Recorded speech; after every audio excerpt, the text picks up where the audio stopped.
500 कोटी रुपये खर्चाच्या पतंजलीच्या दूध प्रक्रिया प्रकल्पाचं मुख्यमंत्री देवेंद्र फडणवीस यांच्या हस्ते उद्घाटन संपन्न झालं।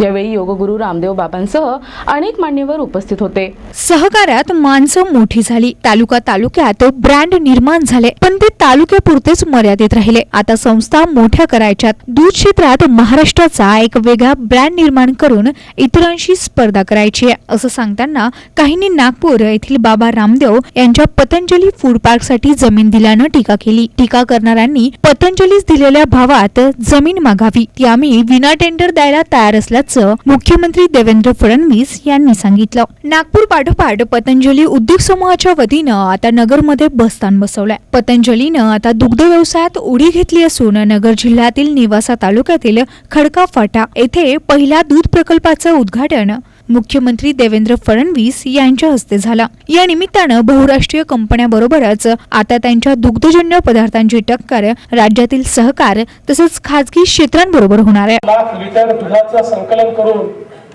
त्याच्यावर प्रक्रिया करण्याची घोषणा त्यांनी केली, त्याची सुरुवात आज त्यांनी केली आणि एका वर्षामध्ये 10 लाख लिटर पर्यंत ही डेअरी नेण्याचा संकल्प या ठिकाणी त्यांनी केला।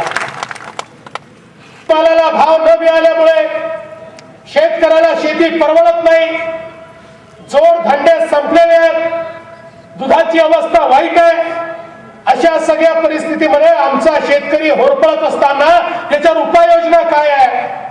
तर पहिली उपाययोजना, जोपर्यंत आम्ही आमच्या शेतीमध्ये संशोधन करणार नाही, जोपर्यंत आमची उत्पादकता आम्ही वाढवणार नाही आणि जोपर्यंत उत्पादित मालावर प्रक्रिया आम्ही करणार नाही, तोपर्यंत शेतकऱ्याला आवश्यक त्या प्रकारे शेती परवडणारी होऊ शकत नाही। प्रक्रिया उद्योग आणि शेतकरी यांच्यामध्ये एक दलालांची अशी साखळी आहे की जी साखळी इतक्या मोठ्या प्रमाणात सगळा पैसा कमावते, त्यामुळे शेतकऱ्यापर्यंत त्या पैशाचा जो काही प्रभाव है तो पहुंचू शकत। लोगों ने अपने घरों में तिजोरियां बना बना कर दबा दबा कर रख दिया, अपने बेड के नीचे नोटों की पिंडलियां बना कर रख दी। ऐसे सारे लोगों के नोट एक दिन में कागज बन गए। ऐसा ऊर्जावान प्रधानमंत्री मिला है जो केवल भाषणों में नहीं बोलता। अरे कई प्रधानमंत्रियों के भाषण हमने सुने जो काले धन के खिलाफ लड़ाई की बात तो करते थे, पर उनके नाक तले काला धन तैयार होता हमने देखा। पिछले 10 सालों में लगातार वो बढ़ता हुआ हमने देखा। लेकिन एक प्रधानमंत्री जो सड़क से उठकर संसद तक चला गया और संसद में जाकर एक ऐसा निर्णय ले लिया कि जिसके चलते काले धन वालों का मुंह काला करने का काम आज प्रधानमंत्री जी ने किया है। और इसलिए मैं देशवासियों को, महाराष्ट्र के सभी लोगों को यह निवेदन करना चाहता हूं, थोड़ी तकलीफ जरूर होगी, पर आज देशभक्ति क्या है? अरे सीमा पर लड़ने वाला सैनिक हमारे लिए लड़ता है, वो ये चिंता नहीं करता मैं बचूंगा कि मरूंगा। सीमा पर वो लड़ता है, दुश्मनों से लड़ता है, उसकी दुश्मनी उनके साथ नहीं है, हमारे देश के वो दुश्मन है, इसलिए वो उनके साथ लड़ता है, अपनी दुश्मनी के लिए नहीं लड़ता।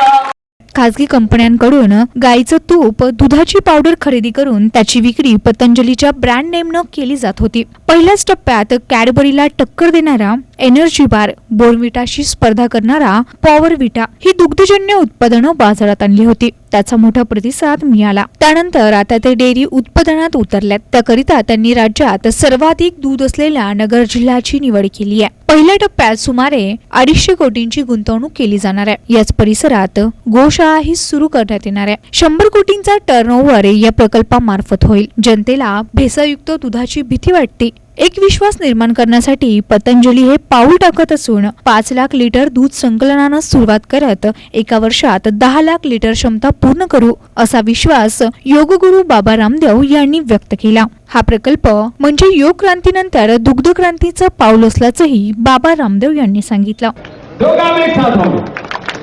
इसलिए पतंजलि के कार्यकर्ताओं को बहुत बड़ा काम करना है और ये जैसे बोले ना अभी देवेंद्र फडणवीस जी, ये टाटा बिरला का काम नहीं है, ये बाबा का काम है।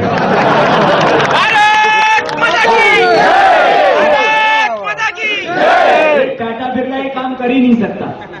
वो मोटर बना सकता है, वो कार बना सकता है, उसमें प्रॉफिट मिलता है 100%, और यहाँ प्रॉफिट मिलता है 2%।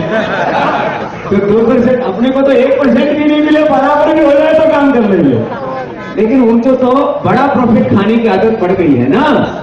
इसलिए आप सब भाई बहनों को मैंने बोला, जिनका अपना कोई नौकरी धंधा है वो सेवा करेंगे थोड़ा थोड़ा, और जो बेरोजगार युवा है उनको सबको रोजगार मिलेगा। इसलिए बड़ा काम होना है, अभी लगातार लगे रहना है, आराम नहीं करना। जैसे मैं आराम नहीं करता ऐसे आपको भी आराम नहीं करना है, ठीक है? ऐसे लगे रहना और सबको संगठन से निरंतर जुड़े रहना है। और इधर तो ये दूध का फैक्ट्री हो गया, और हमारा इधर का एड्रेस दत्त मंदिर है। तो ये दत्त मंदिर हमारा यहाँ का एड्रेस है। जब भी आएंगे तो बाबा जी की कुटिया में विश्राम करेंगे। और सब कार्यकर्ताओं को भी ये बाबा जी की धर्म का तो जुड़ाव है ही, अब धर्म के साथ साथ अर्थ भी लोगों के जीवन में आए, और समृद्धि के लिए भी बाबा जी भी हमारे साथ साथ काम करेंगे। ये भास्कर गिरी जी महाराज, भास्कर बोलते हैं सूर्य को, तो भास्कर गिरी जी महाराज जी सब इधर की अंधेरी और गरीबी मिटाएंगे सब। तो सब हम मिलके इधर बहुत अच्छा काम करेंगे। तो अभी सबको आशीर्वाद देने के लिए हम इतनी देर रुके रहे, नहीं तो बहुत से लोग देखेंगे बाबा जी को तो घर से देखा ही नहीं था। तो अभी हम तुमको सबको, हम तो 1 मिनट में ऐसे जैसे कैमरे से फोटो खींचे, ऐसे 1 मिनट में सबके हमको दर्शन कर लेते, और तुमने भी हमारा दर्शन कर लिया होगा। थोड़ा थोड़ा बाल सफेद हुआ, बाकी ठीक है। प्रतिनिधी काका नरवणेसह किरण भाकड व शंकर नाबदे, NTV न्यूज नेवासा।